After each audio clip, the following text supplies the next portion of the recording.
Picture this. It's the late 70s and haulage is the backbone of the economy. Two lorries hit the roads, each with its own mission to carry the load and dominate highways across Europe. On one side, the Bedford TM, a British-born workhorse built for grit and grind. On the other, the Volvo F10, Sweden's answer to hauling with a mix of precision and durability. What made these two giants tick? And more importantly, which one stole the show? Let's find out.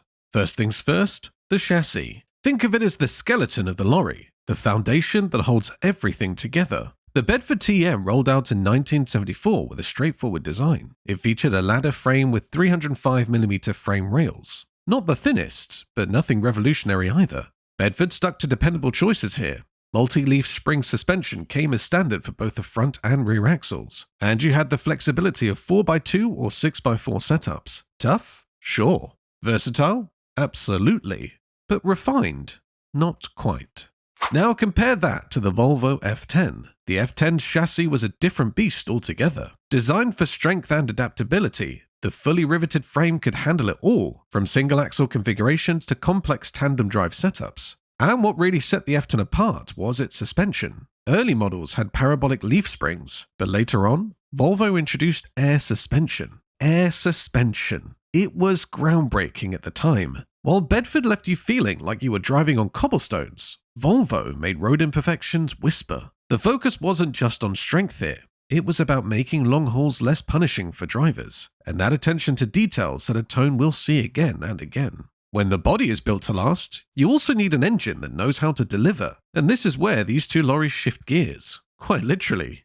Engines are like personalities, aren't they? They define character, give a lorry its grit or grace. The Bedford TM had options, lots of them. Whether you wanted brute strength or a bit more sass, Bedford's engine lineup delivered. Early models often used the Bedford 500 turbo diesel. Not bad, but nothing to write home about. Things got more interesting with the Cummins NHC 250. This 14-litre inline-six produced 250 brake horsepower and a hefty 745 pounds-per-foot of torque. Big, beefy, great for tough jobs. But then there was the Detroit Diesel 6V71.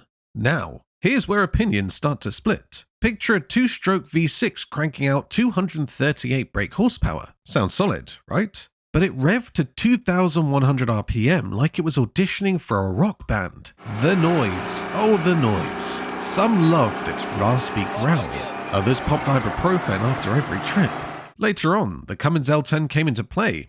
A turbocharged inline-six with up to 325 horsepower and over 1,000 Newton-meters of torque. By then, Bedford found a balance between power and reliability. Meanwhile, Volvo took a completely different approach. They didn't give you a menu of options. They perfected just one recipe. The TD100 series engines were turbocharged inline-sixes, delivering between 270 and 320 brake horsepower with up to 1,200 Newton-meters of torque. But here's what made them so brilliant. They offered smooth, low-revving torque delivery. No screaming, no fuss. Just quiet, confident power that could climb mountains with ease. Oh, and thanks to their dry-cylinder liner design, these engines practically had marathon lifespans. Efficiency? Check. Durability? Double check. A strong engine is only as good as the gearbox that transfers all that power to the wheels. And this is where manual muscle meets Scandinavian smoothness. You know what's funny? Most folks don't give a second thought to the gearbox, until they're white-knuckling up a hill, desperately trying not to crunch every gear in the box. But in the world of lorries, the transmission is everything. It's the bridge between brute force and actual usable power. And how that power feels on the road? That all comes down to what's hiding under the floor.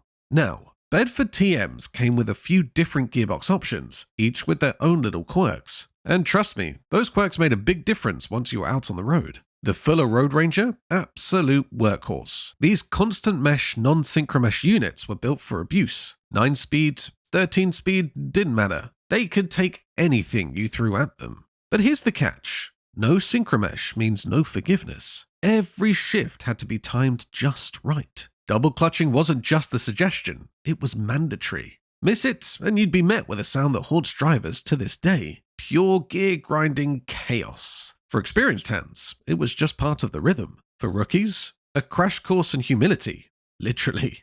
But not all TMs were like that. Some came with David Brown gearboxes, either part synchromesh or none at all, depending on the variant. They were a bit more forgiving, but still no luxury ride. Then you had ZF options in the mix too, proper synchromesh units that changed everything. These boxes made shifting smoother, simpler, and way less nerve-wracking, especially on long hauls or tight city runs. Now flip the script and look at Volvo. The F10 leaned heavily into driver comfort and ease of use. Most came fitted with ZF gearboxes, like the 16-speed 16S130. Full synchromesh, no double clutching circus. Shifts were cleaner, smoother, and far more intuitive. It wasn't just about ease, it was about endurance. You could keep your focus on the road, not on matching engine and road speed every time you touched the stick. It's kind of like lifting weights. Sure, you can go barehanded and still get the job done, but give someone gloves and suddenly they can go longer, lift more, and stay sharper. That's what Volvo did with their transmission setup. They gave drivers a bit of a break, and over a 12-hour shift, that break made a world of difference. So yeah, when it comes to gearboxes, it wasn't just about the badge on the grille. It was about which version you got, and how much patience and legwork you were willing to put in. And while we're talking about keeping things under control, let's talk about brakes and axles, because what goes must stop. And not all lorries did that with the same grace. Stopping a 32-ton lorry isn't just about slamming on the brakes, it's about precision and trust. The Bedford TM's braking system adhered to the basics of its era. Full-air wedge brakes were the standard, reliable but with limitations. Anti-lock braking system? Forget it. This was the 70s and 80s. We're talking pure driver skill here. And Bedford TMs needed just that. Anticipation was everything, because once you were rolling downhill with a heavy load, there was no margin for error. The rear axles, typically Rockwell or Eaton double reductions, were robust but had their quirks. They had this knack for announcing their presence, shall we say, under heavy load. Noisy, yes, but dependable. Yet drivers had to stay alert, particularly during long descents. Those axles and brakes worked well, but they demanded respect.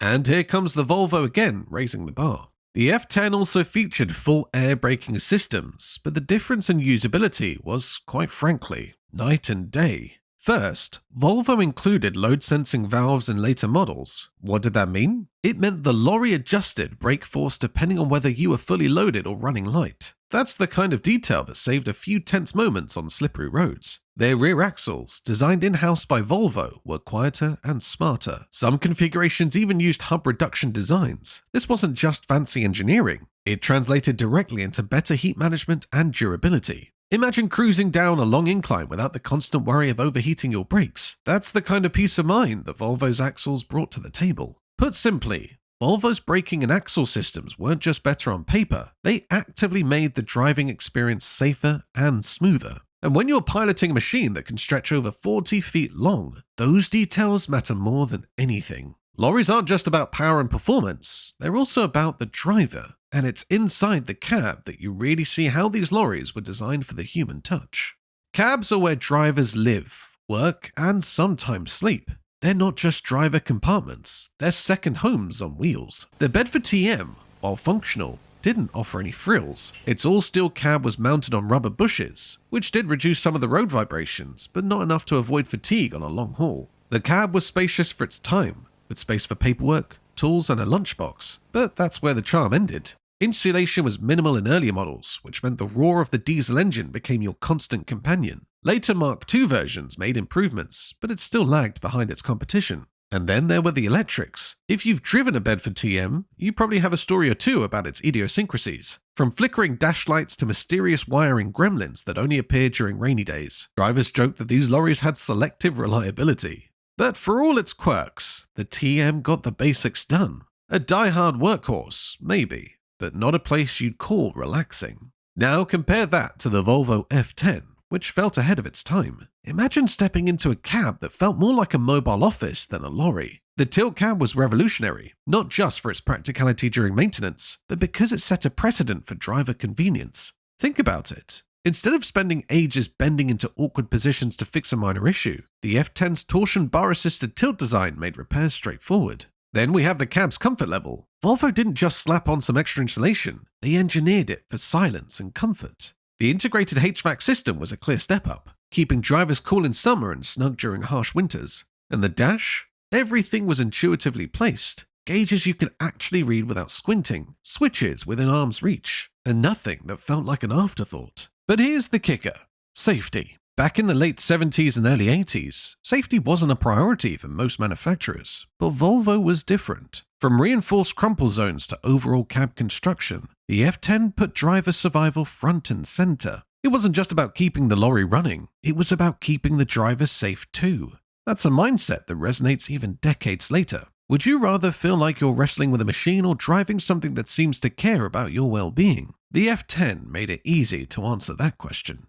So a comfy ride is great, but what about the bottom line? The fuel gauge told another important story. If there's one thing every haulier will tell you, it's that fuel economy and reliability make or breaks a lorry's reputation. And in this department, Bedford's TM was functional. Early models powered by the Detroit diesel engines weren't exactly fuel sippers. On a good day, you might squeeze 5 to 6 miles per gallon out of them if you kept a light foot. That said, drivers were rewarded with power, even if their ears weren't.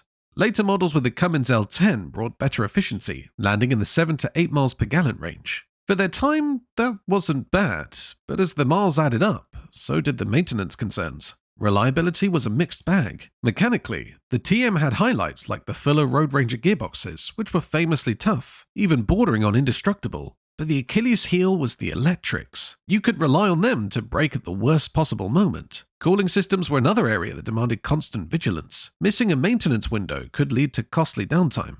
But Volvo didn't just play this game.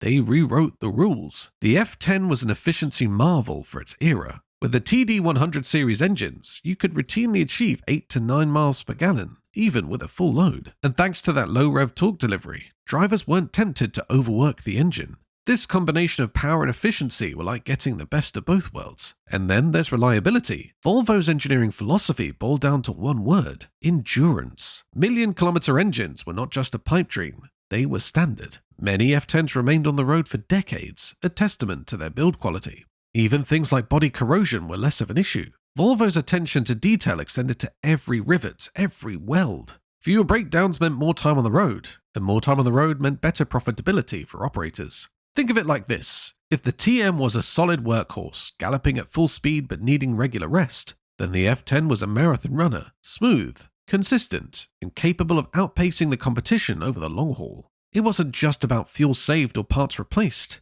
it was about peace of mind. The result? Operators knew what they were getting with a Volvo F10, a lorry that made hauling look easy and kept overheads predictable. And in an industry where margins often come down to pennies per mile, that's a win in every sense of the word. So here we are, 2 lorries, 2 philosophies. The Bedford TM, a rugged, no-frills workhorse. The Volvo F10, a sophisticated, forward-thinking haulage machine. Both carried their weight in the 80s, but in terms of innovation, comfort, and reliability, the F10 paved the road for the future. It's no wonder it remains an icon of its era. The winner?